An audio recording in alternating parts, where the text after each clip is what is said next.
friends, it's Christy. Welcome back to my channel. Today I'm going to be making a card combining several Hello Bluebird sets, including Rain or Shine, Singing in the Rain, Puddle Play, and Rainbow Script.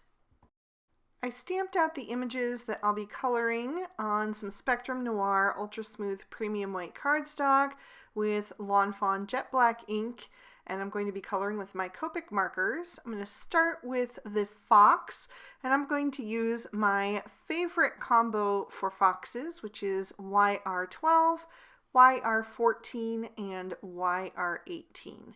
Starting with the YR18, and I'm laying in some shadow down the back side of his body and then also on the underside of his tail. And then I'm going to take that YR14 and begin to blend that out, making sure I catch the very edge of that YR18 so that I get a really nice blend. I don't want to go over that color completely, just the very edge of it. So once I have that mid-tone all laid in, I'm going to come in with my lightest shade, which is the YR12, and I'm going to fill in all the rest of that space, leaving only the area on his face and chest that's white, the tip of his tail, and the inner part of his ear. That part I'm going to leave white. I did decide to color in the paws. I thought about leaving little white socks, but I decided that I was going to go in a different direction, which we'll get to in a little bit. But since today's coloring is pretty quick, I decided to also go ahead and leave in my second layer on the fox, just so you can see how much difference that makes. It really boosts that saturation, and it also makes the blend so much nicer. And it's a lot quicker to do than the first layer as well, because everything's already mapped out. I'm just following the guidelines I've already laid in for myself and just going over everything with that second layer. Sometimes when I get to my lightest shade on that second layer, I will stop before the edge so that there's a little bit that only has that first layer of the lightest color on there. Then I'm going to use the YR14 to color in the beak and the feet of the little ducklings. And then I decided to add just a touch of the YR18 at the base of their beaks and then blend that back out with the YR14. For the white part of the fox's face and tail and also his ear, I'm using E50 and E51. Just a touch of that E51 first, and then softening that with the E50 and letting that fade into the white. Then I'm going to add those extra details to my fox just to make him a little bit different, give him a little different personality than some other foxes that I've colored. So I'm going to give him some little dark paws and ears. So I chose E44 and E47 for that, but I ended up needing a third shade, so I'm going to grab the E43 and I'm going to use that to transition into the orange parts of his body, and also just to add a bit of highlight on the tops of his ears. And for that area right below that front ear, I did go back to my YR14 to just help that blend back in. Then I'm going to move on to his boots, and I wanted them to be little red rain boots, so I picked R22, R24, and R29. I put the R29 toward the back, just like I have the shadows on the back on the body. And then I'm blending toward the front with the R24, and then the R22 is going to be my highlight shade. And then I'm also going to use this combination to begin coloring my umbrella. I'm going to do a rainbow theme to match the pattern paper that I'll be using later on. So the first little triangle is going to be red.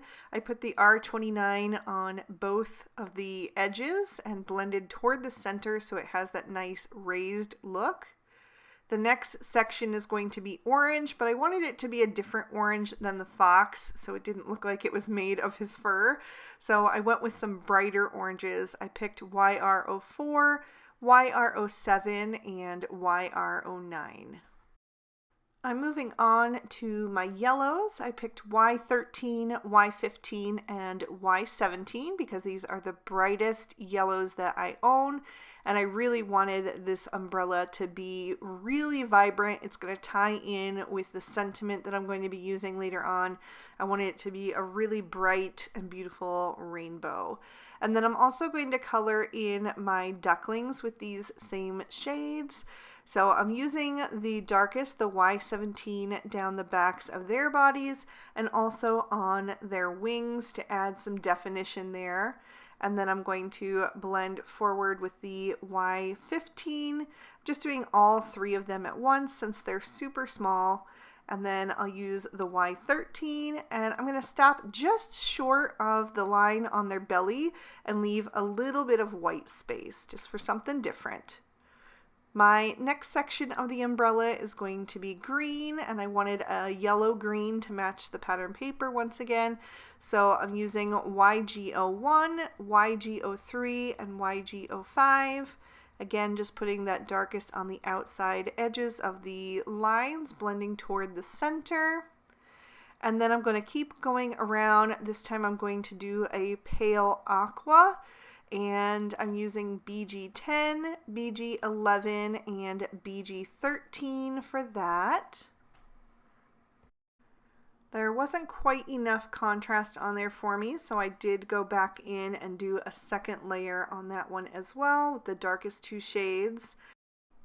The next section is going to be turquoise, so I'm going to use BG32, BG45, and BG49 for that.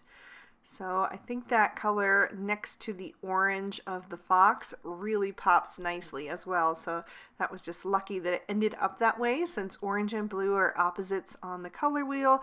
They really set each other off nicely, and that is going to be the same here with my next section, which is going to be a darker blue, a more pure blue. I'm going with B23, B26, and B29.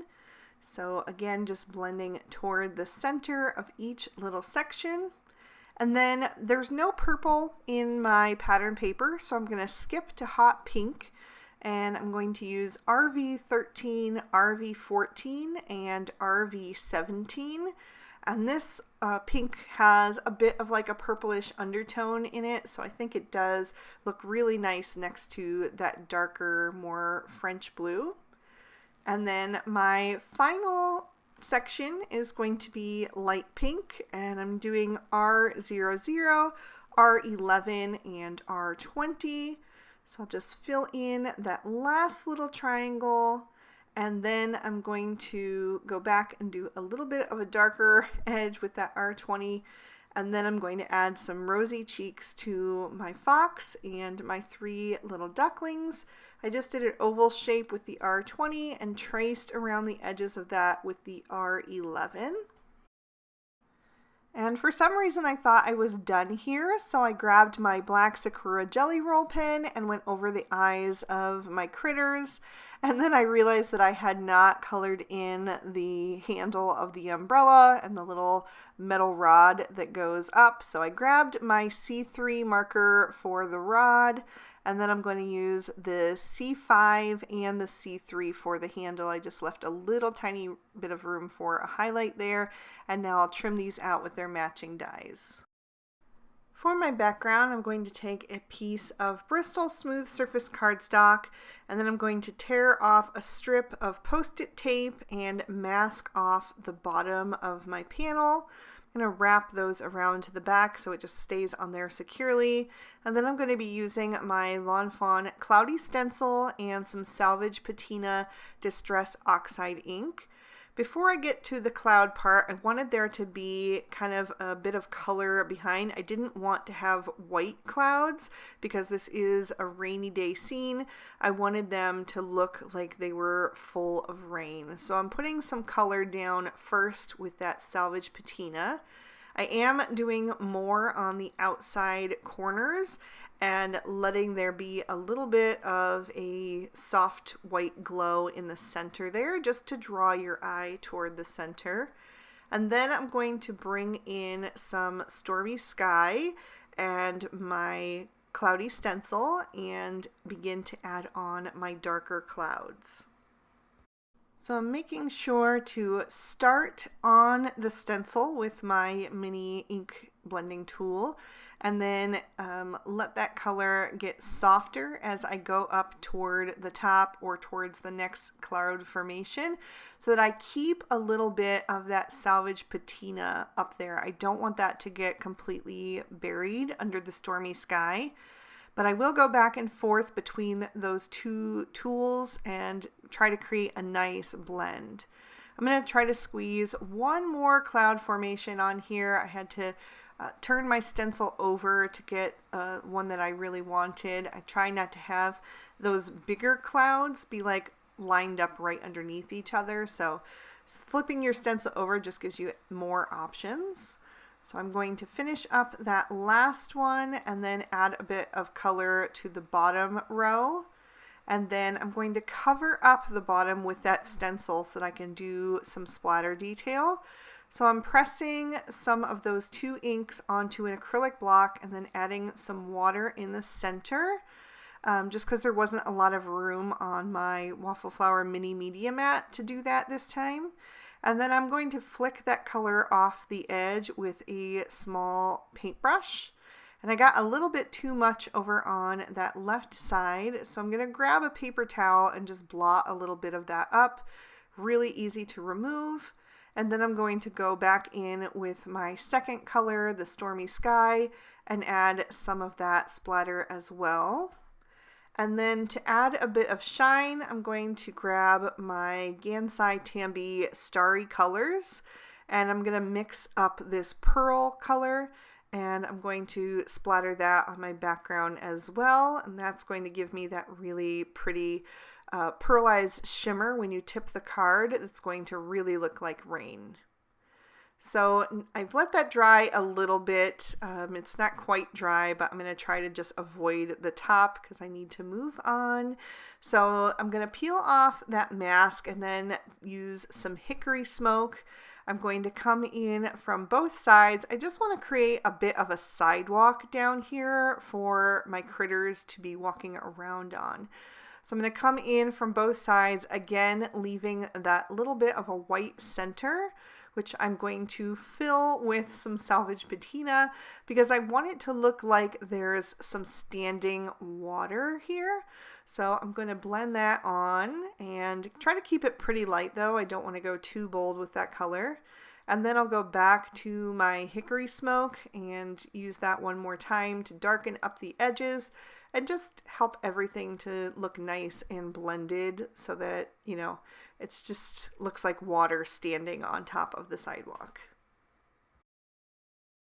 Once that panel has fully dried, I'm going to pop it in my MISTI and I'm going to stamp the little rings of the puddle from Puddle Play and a few little splash marks with that same Salvage Patina Distress Oxide ink.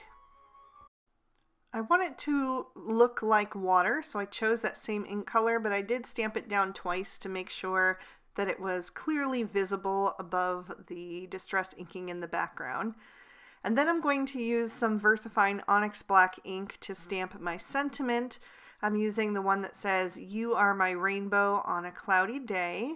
And I'm just using my Twiddler's Nook pressure pal to make sure I get a nice even pressure on that. Going to move that magnet aside carefully and then set that aside to dry completely. It will take a little bit since I stamped it down 3 times. Then I'm going to pop my card base in my MISTI. I'm using a piece of Lawn Fawn Peacock cardstock and stamping in Peacock ink. So I'm using the little squirrel with his umbrella closed to go along with the sentiment, sending you sunshine and rainbows. So the inside is after the rain has passed. So the pattern paper that was my inspiration was from the Simple Stories Sun-Kissed 6x8 collection. and it was this pattern here with the tiny little hearts on the back. I thought that one was really pretty, and I really loved the rainbow colors against that blue background. So I'm going to take my Hello Bluebird Gallery Frame 4 and die cut that out of that pattern paper and also out of a piece of plain white cardstock. I want to pop up that frame, and so I want to add a bit of stability to the frame first. So I'm going to glue these two pieces together using my Barely Art Precision Craft glue. I have really been loving this glue, so thank you guys so much for suggesting it to me. So I will just lay that right on top and make sure that it is lined up perfectly. And then I'm going to flip that over and add some foam tape to the back so that I can have a nice raised frame. I'll peel off those release papers, and then I'm going to line it up over my background and just press that down into place. I'll add some more liquid glue to the back of that, and then I'm going to line that up on my card front. It's going to give me that border of that turquoise cardstock, which ties in so nicely to the scene. And then I'll bring in my images. I've added some foam tape to the back of all of them so that I can pop them up and have some dimension on those as well. So I'm going to start with my fox, since that's the main image in our scene. I'm going to put that right next to the sentiment because that rainbow umbrella is tying into it. And then I can add my 3 little ducklings scattered around him. So I'm going to take this one that looks like he's laughing and having a great time up at the top. This little more serious one is going to go down in the left corner. And then this one facing the other direction is going to go on the right. I had a little trouble figuring out where to put him because I didn't want to cover up those splash marks. So I just adjusted him until I had him where I wanted him and pressed him down. And then I toyed with the idea of adding some stickles, but I really didn't want it to distract from that really beautiful pearlized shimmer in the background. So there's another peek at the inside, and I really hope you guys enjoyed this one. If you did, please be sure to hit that like button and subscribe. Ring that notification bell so you don't miss any future videos. I post new ones twice a week on Mondays and Fridays. If you're interested in any of the products I use, you'll find them listed and linked in the description bar below. And if you'd like to keep watching, here are 2 extra videos I thought you might also enjoy. You can click on either one to check them out. Thank you guys so much for watching. I hope you all have an absolutely amazing day. Bye-bye.